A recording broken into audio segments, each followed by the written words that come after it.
Hello students, today I am going to discuss a very important topic of mathematical statistics, that is moment generating function.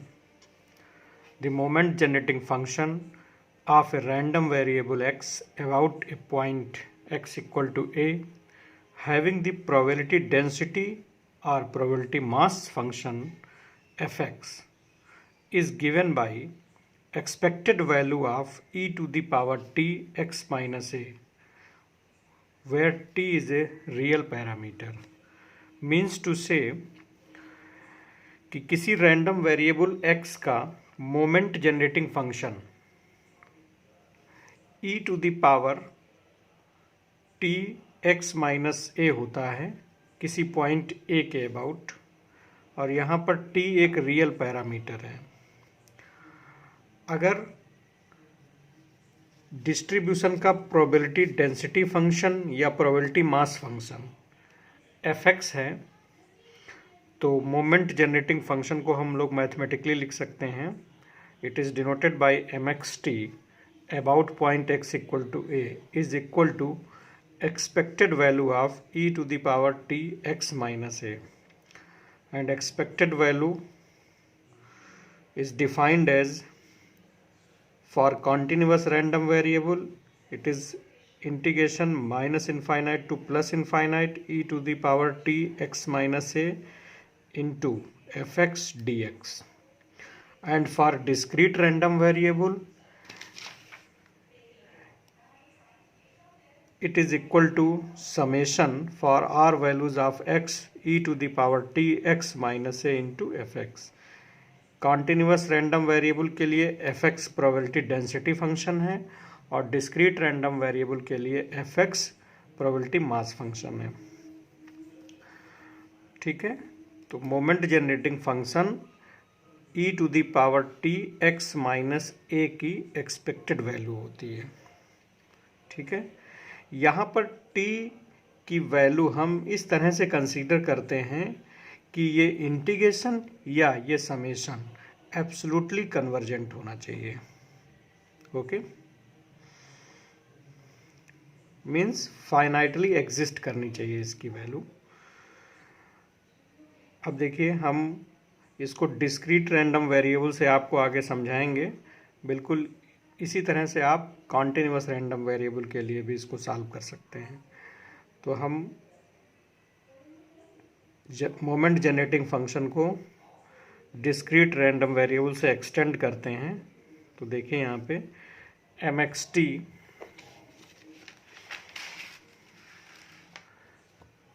Eight point x equal to a about point x equal to a means moment generating function about the point x equal to a is equal to, आप देख रहे हैं यहाँ से हम लोग exponential का series expansion लिख दें तो ये हो जाएगा e to the power x का सीरीज एक्सपेंशन होता है 1 plus X square upon factorial 2 up to dot dot plus x to the power r upon factorial r up to infinite. Okay, तो इस एक्सपेंशन का यूज़ करेंगे हम यहाँ पे. तो ये हो जाएगा 1 plus t x minus a plus t square x minus a का whole square upon factorial 2 plus rth term हो जाएगा t to the power r upon x minus a to the power r upon factorial r up to infinite into f x. Okay, अब हम f x का bracket में multiply कर दें और summation को रन करा दें तो ये आ जाएगा summation over x into F x plus t x minus a से मल्टीप्लाई करेंगे टी बाहर आ जाएगा समेसन से, summation x minus a into F x plus third term से मल्टीप्लाई करेंगे तो t square upon factorial 2 summation से बाहर आ जाएगा, समेसन x माइनस ए का whole square into F x. इसी तरह से हम आर्थ टर्म में मल्टीप्लाई करेंगे तो T to the power r upon factorial r summation के बाहर हो जाएगा. ओके, क्योंकि वे सारे टर्म समेसन से बाहर जा सकते हैं जिनमें x मौजूद नहीं है.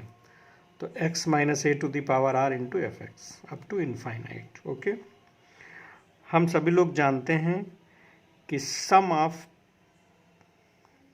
Probability mass function for all values of random variable x it is 1। ठीक है, हमने आपको प्रोबेबिलिटी मास फंक्शन की प्रॉपर्टी में बताया था कि x की सभी पॉसिबल वैल्यूज़ के लिए समेशन ऑफ fx की वैल्यू क्या होती है, 1 होती है। तो ये 1 हो जाएगा। ओके, ये देखिए summation x minus a f x, ये आपका expected value of x minus a है, तो ये हो गया, plus t square upon factorial 2, this is expected value of x minus a का whole square. Similarly in rth term this is expected value of x minus a to the power r। Okay, और हम सभी लोग जानते हैं कि expected value of x minus A he first moment about the point a होता है। ठीक है, means μ1 dash plus expected value of x minus a का whole square second moment about the point x equal to a होता है, जिसको हम लोग μ2 डैश कहते हैं। इसी तरह से expected value of x minus a to the power r को हम लोग rth moment about x equal to a कहेंगे, जिसको हम लोग μr डैश से डिनोट करते हैं। ये हम आपको पिछले लेक्चर में बता चुके हैं कि मोमेंट की value in term of expected value क्या होता है। ठीक है, ये आपको मोमेंट जनरेटिंग फंक्शन एक t की पावर सीरीज में मिल गया। ठीक है, इसको हम समेशन फॉर्म में लिख दें तो समेशन फॉर्म में ये हो जाएगी सीरीज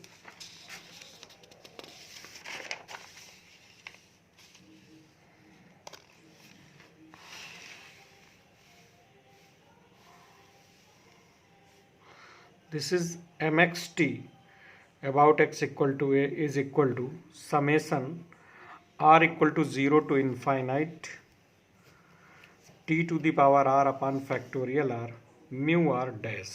ओके,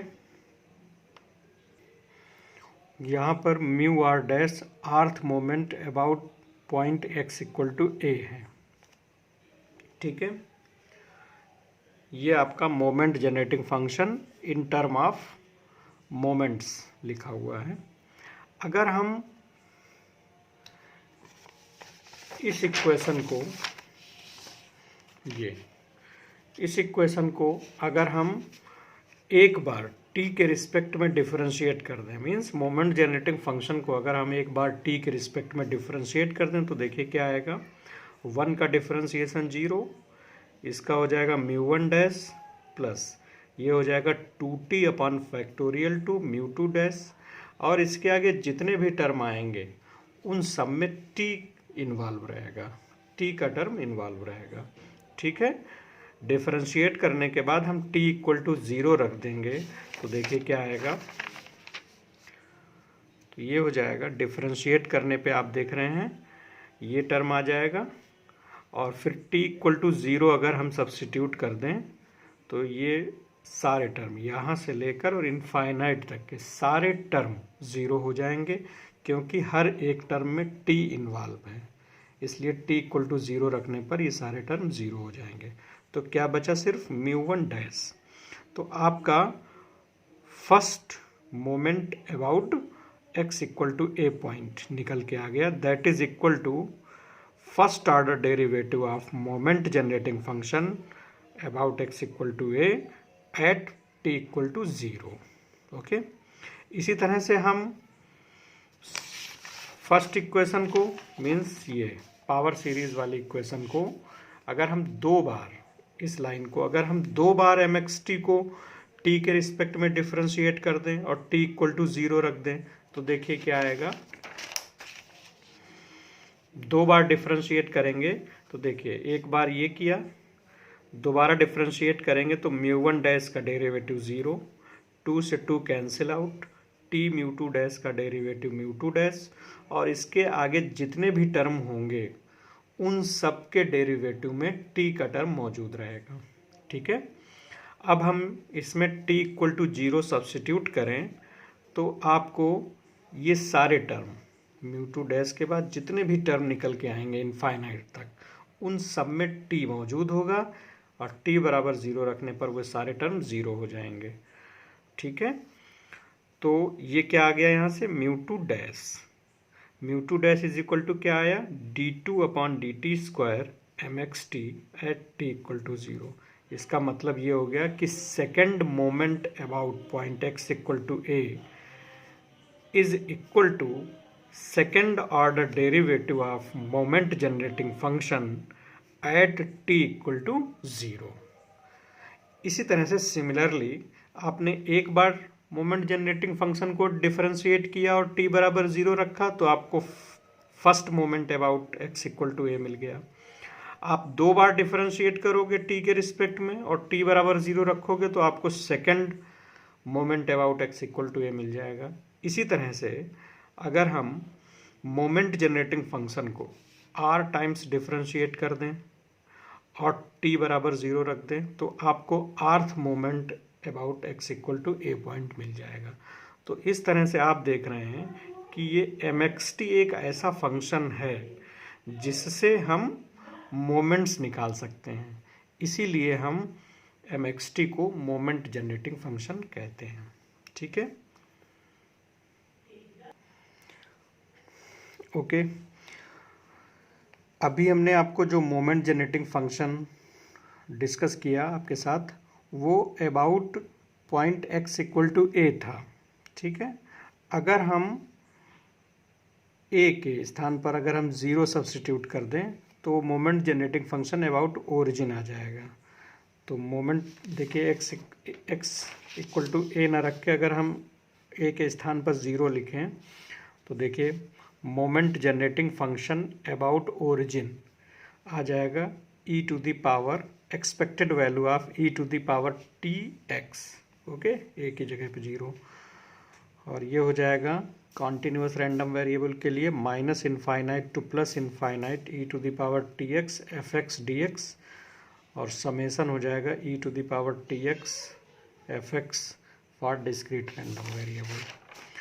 तो ये आपकी moment generating function about origin निकल के आ जाएगा, ये डिस्क्रीट रैंडम वेरिएबल के लिए और ये कॉन्टिन्यूस रैंडम वेरिएबल के लिए आ जाएगा। ओके, अब देखिए ये आपका moment generating function about origin है। अब इसको अगर हम r टाइम्स t के रिस्पेक्ट में डिफरेंशिएट करेंगे और t equal to zero substitute करेंगे तो जो मोमेंट्स निकल के आएंगे वो सारे मोमेंट आपके अबाउट ओरिजिन निकलेंगे। ठीक है, इसी तरह से अगर हम a की जगह पर x bar means mean substitute कर दें तो moment generating function about mean निकल के आ जाएगा। देखिए ये हो जाएगा summation e to the power tx minus a की जगह पर x बार इंटू fx, या कॉन्टिन्यूस रैंडम वेरिएबल के लिए minus infinite to plus infinite e to the power tx minus x bar fx dx।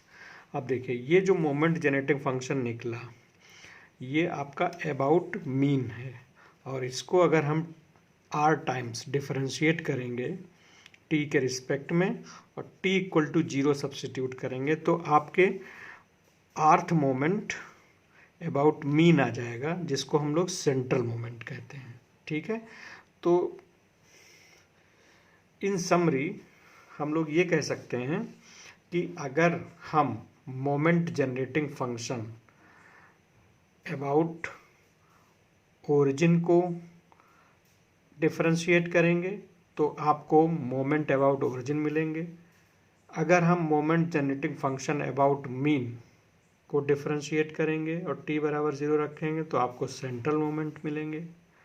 Okay, और अगर आप moment generating function about any point x equal to a को डिफरेंशिएट करेंगे तो आपको moment about that point x equal to a मिलेंगे, जिनको हम लोग रा मोमेंट कहते हैं। ठीक है, देखिए अभी हमने आपको यहाँ पे बताया कि किसी रैंडम वेरिएबल x जिसका प्रोबेबिलिटी डेंसिटी फंक्शन या probability mass function F X given है, तो उसका मोमेंट जनरेटिंग फंक्शन क्या होता है, ये हमने आपको अभी बताया। लेकिन यहाँ पर मोमेंट जनरेटिंग फंक्शन की कुछ लिमिटेशंस हैं हमारे पास। कहने का मतलब है लिमिटेशंस कहते हैं, या हम यूँ कहते हैं कि मोमेंट जनरेटिंग फंक्शन के कुछ ड्रॉबैक्स हैं which have restricted it's use in statistics. इस ड्रॉबैक होने की वजह से इसका जो यूज़ है मोमेंट जनरेटिंग फंक्शन का, उसमें थोड़ा सा रिस्ट्रिक्शंस रहते हैं, ठीक है ना। इन रिस्ट्रिक्शंस को या मोमेंट जनरेटिंग फंक्शन की इस कमी को हम कुछ एग्जाम्पल से आपके सामने रखते हैं। हालांकि ये एग्जाम्पल्स अपवाद स्वरूप हैं, लेकिन हम लोग इसको देखते हैं। देखिए, जैसे पहला है कि random variable x may have no moments although its mgf exist। कहने का मतलब यह है कि किसी रैंडम वेरिएबल के कोई भी मोमेंट्स एग्जिस्ट नहीं करेंगे, जबकि उसका मोमेंट जनरेटिंग फंक्शन एग्जिस्ट करता है। मतलब यहाँ पर कुछ रैंडम वेरिएबल ऐसे भी हैं जिनके करस्पॉन्डिंग कोई मोमेंट्स एग्जिस्ट नहीं करेगा, लेकिन उसका मोमेंट जनरेटिंग फंक्शन एग्जिस्ट करता है। जैसे फॉर एग्जांपल हमारे पास एक रैंडम वेरिएबल x है जिसका probability mass function F X given है। एफ एक्स इक्वल टू है 1/x x plus 1 for x is equal to 1 2 3 up to infinite and 0 in otherwise case. तो यहाँ पे देखिए ये एक डिस्क्रीट रैंडम वेरिएबल है, क्योंकि x की वैल्यू 1 2 3 अप टू इनफाइनाइट है, ठीक है। ये प्रोबेबिलिटी मास फंक्शन है रैंडम वेरिएबल का। तो हम लोग एक्सपेक्टेड वैल्यू ऑफ x अगर निकालें, जिसको हम लोग फर्स्ट मोमेंट अबाउट ओरिजिन कहते हैं, μ1 डैश, ये निकलेगा समेशन एक्सपेक्टेड वैल्यू के डेफिनेशन के according x equal to 1 to infinite given है x into F X is probability mass function. तो एफ एक्स की वैल्यू सब्स्टिट्यूट कर देंगे, तो ये हो जाएगा x into X plus 1, x cancel, और समेशन को अगर हम ओपन कर दें तो x इक्वल टू 1 के करस्पॉन्डिंग 1/2, x इक्वल टू 2 के करस्पॉन्डिंग 1/3, इसी तरीके से 1/4, ठीक है। इसमें हम अगर +1 ऐड कर दें और -1 सब्ट्रैक्ट कर दें, तो आप देख रहे हैं including 1, this series is summation x equal to 1 to infinite 1/x minus 1, okay. और आपको मालूम है कि ये सीरीज डाइवर्जेंट सीरीज है, ओके। ये सीरीज कैसी सीरीज है? डाइवर्जेंट। डाइवर्जेंट का मतलब इसकी वैल्यू जो निकल के आएगी वो इनफाइनाइट होगी। इनफाइनाइट है, इसका मतलब क्या हुआ कि और एक्सपेक्टेड वैल्यू के डेफिनेशन के अकॉर्डिंग क्या होना चाहिए, जो एक्सपेक्टेड वैल्यू है वो हमेशा कन्वर्जेंट निकलती है, ठीक है। तो इसका मतलब क्या हुआ कि expected value of x does not exist, ठीक है। Means first moment about origin exist नहीं करेगा। इसी तरह से हम लोग आगे देखेंगे कि इसका सेकेंड थर्ड और आगे के मोमेंट्स भी एग्जिस्ट नहीं करेंगे, ठीक है। तो आप देख रहे हैं कि इस रैंडम वेरिएबल जिसका प्रोबेबिलिटी मास फंक्शन ये है, इसके कोई भी मोमेंट एग्जिस्ट नहीं कर रहे हैं। अब हम मोमेंट जनरेटिंग फंक्शन पे आते हैं। तो moment generating function about origin की डेफिनेशन होती है summation x for from 1 to infinite, जो भी गिवन हो x की values, e to the power tx into probability mass function F X. Probability mass function की वैल्यू रख देंगे 1/x x प्लस 1। यहाँ पर सॉल्व करने के लिए हम ऐसा करते हैं, e to the power t को अगर हम z मान लें तो ये हो जाएगा z/x x plus 1, sorry z की power x upon x x plus 1। और इस समेशन को हम ओपन कर दें तो सीरीज हमारी बनेगी z/1 into 2 plus z² 2 into 3 plus z³ 3 into 4 up to infinite, okay. देखिए हम 1/1 इंटू 2 को लिख सकते हैं 1 - ½ 1 माइनस हाफ की वैल्यू हो जाएगी हाफ, जो कि इसके बराबर आ जाएगा। इसी तरह से देखिए 1/2 इंटू 3 को हम लोग लिख सकते हैं 1/2 इंटू 1/3। देखिए 3 माइनस 2 1/6 ये आ जाएगा। इसी तरह से हम इसको भी लिख सकते हैं 1/3 माइनस 1/4 अप टू इनफाइनाइट। हम लोग ऐसा करते हैं कि फर्स्ट टर्म को एक ब्रैकेट में लिख लें और सेकेंड टर्म्स को दूसरे ब्रैकेट में लिख लेते हैं। तो ये हो जाएगा first term z plus z² 2 plus z³ 3 up to infinite minus z/2 minus z² 3 minus z³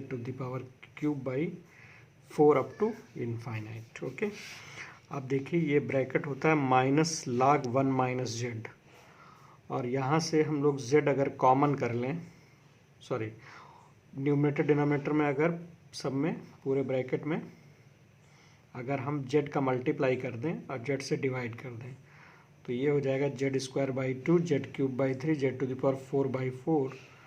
अब आप देखिए इसमें एक z हम ऐड कर दें और एक z सब्ट्रैक्ट कर दें तो ये आपका माइनस log 1 माइनस z आ जाएगा और माइनस z।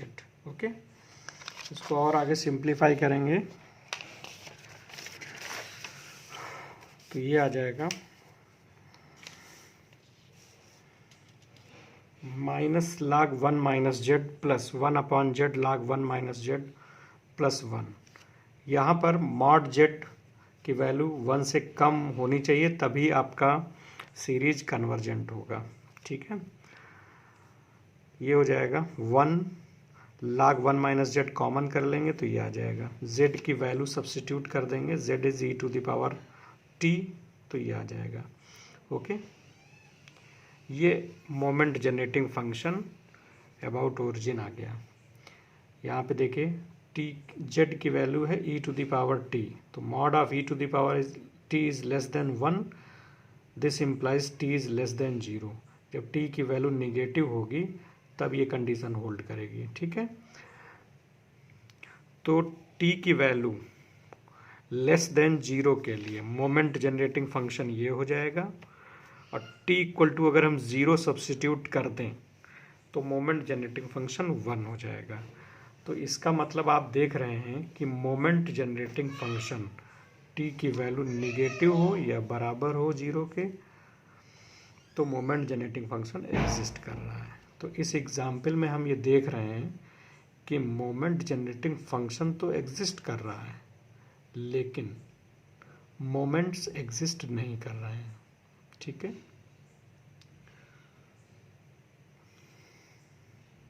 तो मोमेंट जनरेटिंग फंक्शन की पहली डिफिशियंसी तो इस एग्जाम्पल के माध्यम से आपको बताई हमने कि कुछ क्वेश्चंस ऐसे आते हैं जिनमें मोमेंट जनरेटिंग फंक्शन तो एग्जिस्ट करता है लेकिन मोमेंट्स एग्जिस्ट नहीं करते हैं। ठीक है, इसी तरह से हमारे पास दूसरा फैक्ट है कि a random variable x can have moment generating function and some और all moments at the moment generating function does not generate the moments.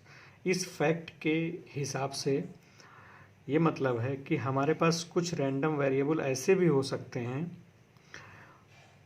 जिनका मोमेंट जनरेटिंग फंक्शन भी एग्जिस्ट करता है और कुछ या सारे मोमेंट्स भी एग्जिस्ट करते हैं, लेकिन ये जो मोमेंट्स होते हैं ये मोमेंट जनरेटिंग फंक्शन से जनरेट नहीं होते हैं। ओके, जैसे हमारे पास एग्जाम्पल है x एक ऐसा रैंडम वेरिएबल है जिसका प्रोबेबिलिटी मास फंक्शन है fx equal to e⁻⁻1/(x).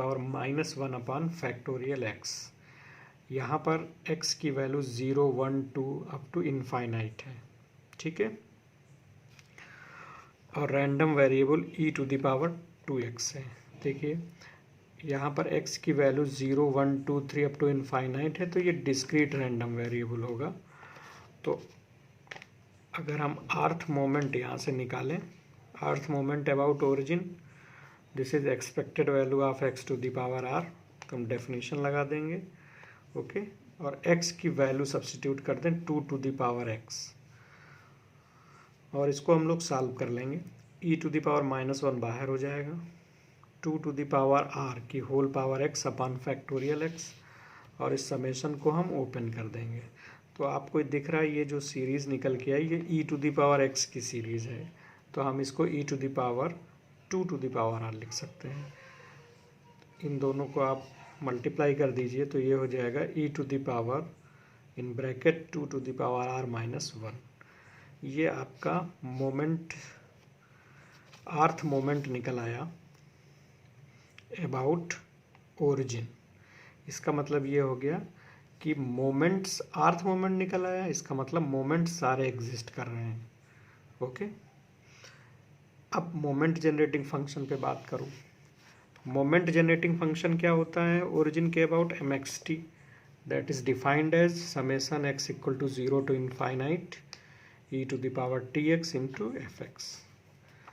x की वैल्यू रख दीजिए 2 to the power x, e to the power -1 बाहर हो जाएगा, ये आ गया e to the power t 2 to the power x upon factorial x। अब आप देखिए इस सीरीज को देखिए, ये हम लोग यहाँ पर अगर रेशियो टेस्ट, सीरीज के कन्वर्जेंस का रेशियो टेस्ट अगर अप्लाई करें तो इस सीरीज की, ये सीरीज t की निगेटिव या t इक्वल टू 0 वैल्यू के लिए ये सीरीज कन्वर्जेंट होगी। ठीक है, तो इसका मतलब t की वैल्यू जब लेस देन 0 होगी या इक्वल टू 0 होगी तो ये सीरीज फाइनाइटली एग्जिस्ट करेगी। ओके, फाइनाइटली एग्जिस्ट करेगी, तो इसका मतलब क्या हुआ कि मोमेंट जनरेटिंग फंक्शन एग्जिस्ट कर रहा है for t less than or equal to 0 के लिए। लेकिन अब आप देखिए मोमेंट्स एग्जिस्ट कर रहे हैं और मोमेंट जनरेटिंग फंक्शन भी एग्जिस्ट कर रहा है, लेकिन अब हम मोमेंट्स अगर निकालेंगे मोमेंट जनरेटिंग फंक्शन से तो हमको मोमेंट जनरेटिंग फंक्शन डिफरेंशिएट करना पड़ेगा। ठीक है, क्योंकि आप जानते हो कि अगर मोमेंट निकाले, अर्थ मोमेंट होता है जब मोमेंट जनरेटिंग फंक्शन को हम t के रिस्पेक्ट में r टाइम्स डिफरेंशिएट करते हैं, तब निकल के आता है for t equal to 0।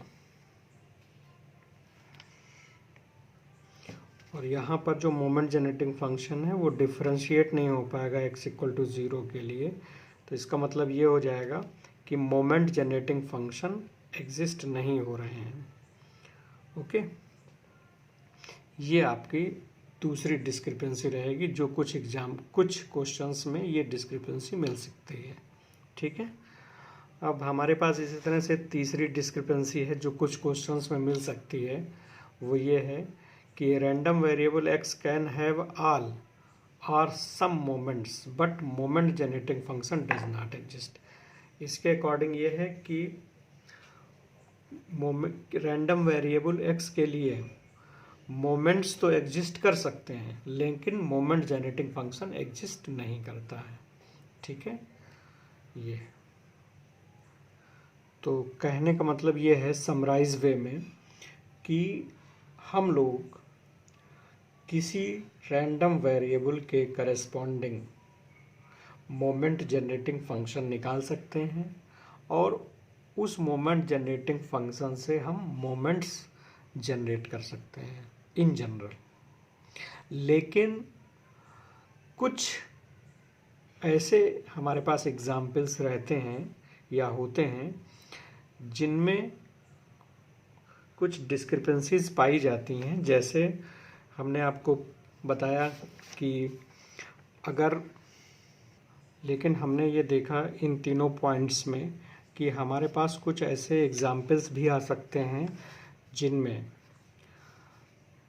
Moment तो एग्जिस्ट करेगा लेकिन मोमेंट जनरेटिंग फंक्शन एग्जिस्ट नहीं करेगा। ठीक है, या हो सकता है कुछ एग्जाम्पल ऐसे हों कि मोमेंट एग्जिस्ट ना करे, मोमेंट जनरेटिंग फंक्शन एग्जिस्ट करे। या फिर तीसरा हमारे पास इस टाइप के भी क्वेश्चन आ सकते हैं कि मोमेंट भी एग्जिस्ट कर रहा है उस रैंडम वेरिएबल का, मोमेंट जनरेटिंग फंक्शन भी एग्जिस्ट कर रहा है, लेकिन जो मोमेंट्स हैं वो मोमेंट जनरेटिंग फंक्शन से जनरेट नहीं हो रहे हैं। तो इन 3 टाइप की डिस्क्रिपेंसी कह दें हम या डिफिशियंसी कह दें, ये कुछ एग्जाम्पल्स में पाई जाती है। Okay, we have some properties of moment generating function. First property is if x is a random variable, then first property is mcxt is equal to mxct, where c is constant. Okay, तो left hand side अगर हम लोग लें तो mcxt हो जाएगा expected value of e to the power t, और जो रैंडम वेरिएबल यहाँ पर क्या है सी एक्स, तो ये सी एक्स आ जाएगा। ओके, टी सी एक्स का मल्टीप्लाई कर देंगे तो ये आ जाएगा, this is expected value of E to the power T C X. अब हम राइट साइड लेके चलें, राइट साइड क्या है एम एक्स सी टी, ठीक है, तो ये हो जाएगा by definition of moment generating function, तो expected value of E to the power c t into x, ये आ जाएगा, ये भी आ गया expected value of E to the power T C x. तो आप देख रहे हैं left hand side right hand side बराबर है, तो ये प्रॉपर्टी प्रूफ हो गई। ठीक है, इसी तरह से हमारे पास सेकंड प्रॉपर्टी है कि अगर x1 x2 अप टू xn ये म्यूचुअली इंडिपेंडेंट रैंडम वेरिएबल हैं, तो moment generating function of x1 plus x2 up to xn is equal to product of the moment generating function of individual random variable, means mx1t plus m into mx2t into mx3t up to dot dot mxnt, ठीक है ना, means random variable के sum का moment generating function उनके individual moment generating function के product के बराबर होता है अगर x1 x2 अप टू xn mutually independent random variable है। तो आइए इसका प्रूफ देखते हैं। तो by definition expected value of e to the power t, और जो रैंडम वेरिएबल है वो हम लिख देंगे यहाँ पे, ठीक है, t का इस ब्रैकेट में मल्टीप्लाई करिए और एक्सपोनेंशियल अलग अलग कर देंगे तो ये आ जाएगा। हम सभी लोग जानते हैं एक्सपेक्टेड वैल्यू की प्रॉपर्टी के according E of x1 into x2 up to into x3 is equal to E of x1 into E of x2 into E of x3 होता है। तो इस प्रॉपर्टी का हम यूज़ करेंगे यहाँ पे, तो ये आ जाएगा। ये प्रॉपर्टी तभी लगती है जब x1 x2 independent random variable हो। अगर x1 x2 इंडिपेंडेंट है तो e to the power tx1, e to the power tx2, e to the power tx3, e to the power txn ये भी इंडिपेंडेंट रैंडम वेरिएबल होंगे। तो expected value की property के अकॉर्डिंग ये सारे वेरिएबल्स पे चला जाएगा एक्सपेक्टेशन। तो ये हो जाएगा e to the power e of e to the power tx1 into e of e to the power tx2 up to e of e to the power txn। Okay, ये आपका moment generating function for x1 random variable है, ये moment generating function for x2 है, ये moment generating for x3, ये moment generating function for xn है। तो ये प्रॉपर्टी का प्रूफ हो जाएगी। थर्ड प्रॉपर्टी में हम ये देखते हैं कि अगर हम किसी रैंडम वेरिएबल का ओरिजिन और स्केल चेंज कर देते हैं तो उसके मोमेंट जनरेटिंग फंक्शन पर क्या फ़र्क पड़ेगा। तो देखिए, मान लीजिए कि कोई रैंडम वेरिएबल x है, उसका हम ओरिजिन चेंज कर रहे हैं a से और उसका स्केल चेंज कर रहे हैं h से, तो हमारा नया रैंडम वेरिएबल u हो जाएगा x minus a upon h। और हमें निकालना है moment generating function of u। तो MUT हो जाएगा by definition it is expected value of e to the power t u। u जो रैंडम वेरिएबल हम जिसका MGF निकाल रहे हैं, u की वैल्यू सब्स्टिट्यूट कर देंगे। u है x minus A upon H. Okay, अब आप यहाँ से देखिए e to the power minus A T upon H constant है, तो एक्सपेक्टेड वैल्यू की प्रॉपर्टी के हिसाब से कांस्टेंट e के बाहर आ जाएगा, तो ये बाहर आ गया e to the power T X by H. Okay,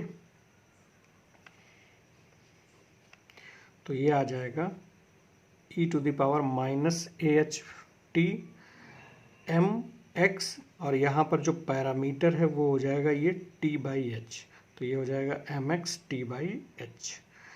तो ये आपका मोमेंट जनरेटिंग फंक्शन आ जाएगा जब हम किसी रैंडम वेरिएबल का स्केल और ओरिजिन चेंज करेंगे, तो ये आ जाएगा। ओके, अगर हम यहाँ पर स्टैंडर्ड वेरिएट ले लें, स्टैंडर्ड वेरिएट मीन्स होता है हम ओरिजिन को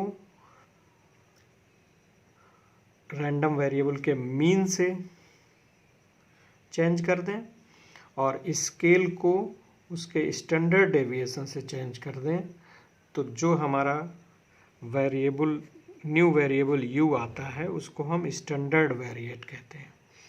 जैसे x minus X bar upon sigma, यहाँ पर x बार मीन है और सिग्मा स्टैंडर्ड डेविएशन है, तो ये कहलाता है। अगर हम स्टैंडर्ड वेरिएट से अगर हम मोमेंट जनरेटिंग फंक्शन निकालेंगे तो ये आ जाएगा MUT is equal to E to the power minus X bar upon sigma into T M X T by sigma. तो ये आपका आ जाएगा moment generating function for standard variate u।